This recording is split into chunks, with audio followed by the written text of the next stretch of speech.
প্রথমে আমড়াগুলো ভালো করে ধুয়ে ছিলে নিয়েছি, তারপরে আমি এটা কুকারে বসিয়ে দিব। তো কুকারে আমি জল তার পরিমাণ মতন দিয়েছিলাম, আর নুন দিয়েছি, আর সামান্য একটু হলুদ দিয়ে এটা গ্যাসে বসিয়ে 8-9 সিটি মেরেছিলাম। আমি পুরো সফট হয়ে যাবে তাতে।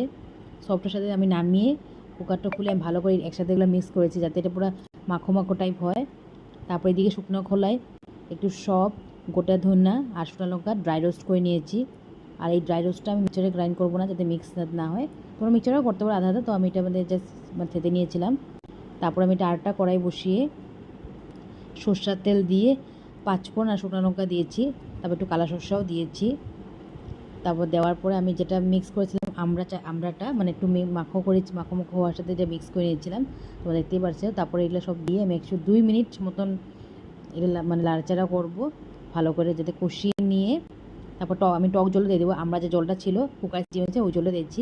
তো তোমরা যারা যেমনভাবে মিষ্টি খাও তোমরা তেমন, আমি গুড়টা কমই দিয়েছি যাতে আমার টক মিষ্টি ঝাল হয়, তো তাতে মানে ফ্লেভারটা বেশি ভালো লাগে আমার টক মিষ্টি, তার জন্য আমি গুড়টা একটু কম দিয়েছি। তোমরা বেশি উঠতে পারবো।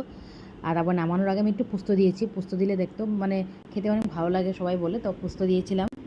তারপরে নামানোর একদম আগে আগে আমি যে মশলাটা বানিয়ে রাখিয়েছিলাম শুকনো মশলাটা, ওই মশলাটা আমি দিয়েছি। তো আমার অলমোস্ট রেডি হয়ে গেছে। 2 মিনিটও না, তারপর একটু কম আমি কষিয়ে ভালো করে একসাথে মিক্স করে নামিয়ে দিব। তারপর ঠান্ডা হওয়ার পরে দেখো তোমার কালারটা কত সুন্দর এসেছে। তোমরা এগুলো ভাতের সাথেও খেতে পারো, এমনিও খেতে পারো, অনেক টেস্টি হয়। আর আমি বেশি করে বানিয়েছিলাম, এটা 1 মান্থ স্টোর করে রেখে দিব। তো একটা কাচের জারে রেখে দিয়েছি, তো তোমরাও ট্রাই করতে পারো।